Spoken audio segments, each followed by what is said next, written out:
हमारे देश में एक साल में करीब करीब 20 लाख लोग 20 लाख लोग मलेरिया के प्रभाव से मौत का शिकार होते हैं।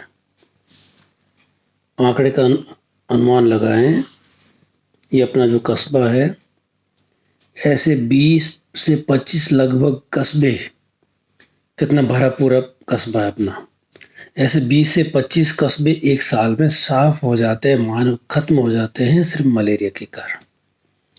और हम मलेरिया के प्रति कितने संजीदा है? कुछ भी नहीं। मानसून के आने से पहले स्वास्थ्य विभाग का, हमारे प्रशासन का दायित्व बनता है कि उन सारे स्रोतों की पहचान करें जो कि पहचान उनके पास पहले से होते भी है, जहाँ संभवतः पानी इकट्ठा होगा, और जहाँ पानी इकट्ठा होगा वहाँ मलेरिया फैलेगा, क्योंकि वहाँ पर मच्छर पनपेगा। एनोफिलीज मच्छर जो कि मलेरिया का वाहक है, वो रात्रिकालीन डाउन टू डस्क, शाम से सुबह तक के अंतराल में काटता है मनुष्य को। उसको काटने के लिए पशु चाहिए होते हैं ज़्यादातर, पर जबकि पशु नहीं मिलते हैं, इसलिए वो अपॉर्चुनिस्टिकली उसको अपनी प्यास बुझाने के लिए, भूख मिटाने के लिए मनुष्य को काटना पड़ता है। तो जब भी अकाल के बाद में पशुओं की संख्या कम होती है, जैसे कि अभी लंपी डिजीज की मामला आया, तो पशुओं की संख्या जब कम होगी, कैटल्स की संख्या कम होगी, तो मच्छरों द्वारा मनुष्यों के काटने की घटना बढ़ेगी, और जैसे ये घटनाएं बढ़ेगी तो मलेरिया का प्रकोप बढ़ता है। अब मलेरिया अपने एरिया में प्रिपोर्डेंसली मुख्य रूप से पीवी मलेरिया है, प्लाज्मोडियम वाइवेक्स मलेरिया। कुछ केसेस फैलसिपायरम मलेरिया के भी आते हैं, जो कि नहरी क्षेत्र से आते हैं। नहरी क्षेत्र में ये पीछे से राजस्थान के बाहर से कुछ स्रोत है जो करके अपने क्षेत्र में पीएफ मलेरिया यानी कि प्लाज्मोडियम फैलसिपायरम मलेरिया को लेके आता है।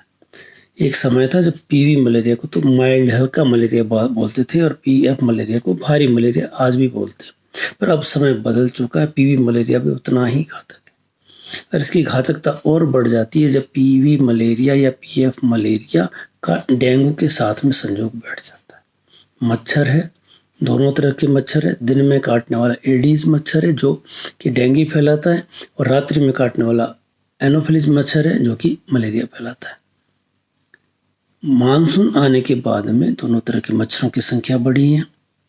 अब कौन देख रहा है? किसी के पास टाइम नहीं। अखबार में कोई विज्ञापन हो, टीवी पे कोई विज्ञापन हो, सोशल मीडिया में कोई विज्ञापन हो कि भैया, पहले दीवारों पर लिखा जाता बुखार हो सकता है, मलेरिया हो, खून की जांच करवाएं।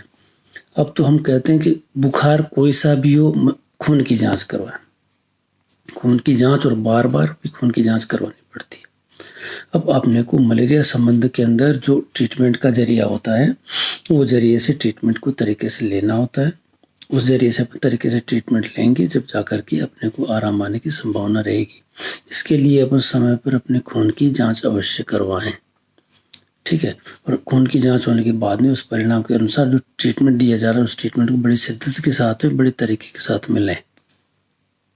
अब उससे बचने के लिए क्या? बचने के लिए इतना ही होता है कि आप पूरी बाह के कपड़े पहने, आप हीरोपंती नहीं दिखाएं। मैं हर माँ को कहता हूँ कि अगर आपको पुण्य करना है क्या आपको, तो बोले हाँ पुण्य करना है, तो आप अपने बच्चों को पूरे कपड़े पहना दो। ये आपके लिए पुण्य का काम। आपको परमात्मा धन्यवाद देगा कि आपने पृथ्वी पे आकर बहुत बड़े पुण्य का काम किया, और पुण्य यही कि आपने अपने औलादों को पूरे कपड़े पहनाए। पर नहीं होता है। हम लोग बाहर सोने के शौकीन होते हैं, खुले में सोने के शौकीन होते हैं, और उस कारण से हम जल्दी शिकार बनते हैं मलेरिया के। हम बंद कमरों में सोने के आदी नहीं होते। हम कमरों के जो अंदर अपने जो खिड़की हैं उनके ऊपर महीन मच्छरदानी वाली जाली नहीं लगी होती है, इसलिए मच्छर को काटने की संभावना ज़्यादा रहती है। हम हमारे घर के जो जल स्रोत हैं, टाँके हैं, छत की टंकी हैं, उनको ढक करके प्रॉपरली नहीं रख सकते। तब नहीं रखते तो उसमें मच्छरों का पनपना बहुत ही आसान होता है। और मानसून आने के बाद में हमने आस पास में हमारे मच्छर पैदा होने के अनेकों स्रोत, बड़े बड़े नाडियाँ, बड़े बड़े तालाब भरे हुए हैं। उसके अलावा भी छोटे छोटे पोखर है, छोटी यूं ही कचरे के ढेरों के अंदर भी पानी इकट्ठा हो जाता है, और वहाँ जाकर के मच्छर पनप जाते हैं। निकासी नहीं होती मोहल्लों में, वहाँ पानी पड़ा रहता है, 10 दिन पड़ा रह गया तो मच्छर की फौज तैयार हो जाती है। हमारे को मच्छरों को रोकने के सारे उपाय करने होंगे। पहले स्रोत को रोकना, जहाँ पानी ही स्रोत है तो पानी अनयूजुअल पानी इकट्ठा ना हो। फिर अगर इकट्ठा हो गया तो उसमें मलेरिया लार्वा रोधी छिड़काव करना होता है। उससे भी अगर आगे निकल गया तो अपने को एडल्ट मच्छर मारने के सारे प्रयास करने होते हैं, जैसे डीडीटी और मेलाथैन का स्प्रे होता है। ये डीडीटी मेलाथैन का स्प्रे कौन तय करता है? स्वास्थ्य विभाग तय करता है। स्वास्थ्य विभाग में कैसे तैयार होते हैं? स्वास्थ्य विभाग के आंकड़े तैयार करते हैं। आंकड़े कहाँ से आएंगे? ठन ठन गोपाल। किसी के पास में आंकड़े इकट्ठे करने का कोई समय नहीं, तरीका नहीं है। और जो तरीका बनाया हुआ है मलेरिया का राष्ट्रीय कार्यक्रम के अंतर्गत, वो कोई उसका पालना 0% भी नहीं करता है, 0% भी नहीं होती है। अपने क्षेत्र का जो सरकारी अस्पताल है उसमें जो एएनएम होती है वो इन दिनों में घर घर घूमेगी और हर घर पे जाके दस्तक देगी और जाके पहले स्टेंसिल निकालते थे घरों के बारे में, NMEP का लाल रंग करके एक आते थे और वो अपने MPW करके बाहर आकर के पूछते थे बुखार आया है क्या आपको? फिर हाँ बुखार, पिछले 15 दिन में घर में किसी मेंबर को बुखार है क्या? आया। तो फिर वो खून की जाँच लेकर के जाते थे। उन स्लाइडों का संग्रहण होता था, उसमें से प्लाज्मोडियम की पहचान होती थी, फिर उससे निकलती थी पॉजिटिविटी रेट कि हाँ इतनी स्लाइडों में से इतनी पॉजिटिविटी है। उस पॉजिटिविटी रेट में से एबर निकलती एनुअल प्लाज्मोडियम की जो रेट होती है वो निकल के आती थी। उससे तय होता था कि एक क्षेत्र कैसा है मलेरिया की दृष्टि से, ये कैसा माइल्ड मॉडरेट या सीवियर क्षेत्र है, या इस क्षेत्र में कोई मलेरिया के सेरेब्रल मलेरिया के केसेस हुए हैं क्या, दिमागी मलेरिया के केसेस हुए हैं क्या, या इस क्षेत्र में कोई मलेरिया से मौत हुई है, तो उस क्षेत्र को डेंजरस एरिया घोषित किया जाता है और फिर उसके अकॉर्डिंगली पूरे साल का कार्यक्रम बनता। और तो राम नाम सत्य है कार्यक्रम का। कोई एएनएम कोई MPW घर घर विजिट ही नहीं करता, आपके घर के बाहर आके पूछता ही नहीं है। एक्टिव सर्वेलेंस बोलते थे, एक्टिव सर्वेलेंस मलेरिया का होता ही नहीं है, होता ही नहीं तो फिर मलेरिया जॉन कैसे बताएंगे? मलेरिया जॉन है ही नहीं तो स्प्रे होना ही नहीं। ओम शांति। सब भांग पिए हुए, पूरा महकमा स्वास्थ्य विभाग का भांग पी करके तबीयत से सोया हुआ पड़ा है। सारा महकमा भांग के पी करके सोया हुआ पड़ा है तो फिर यही होना है जो हो रहा है।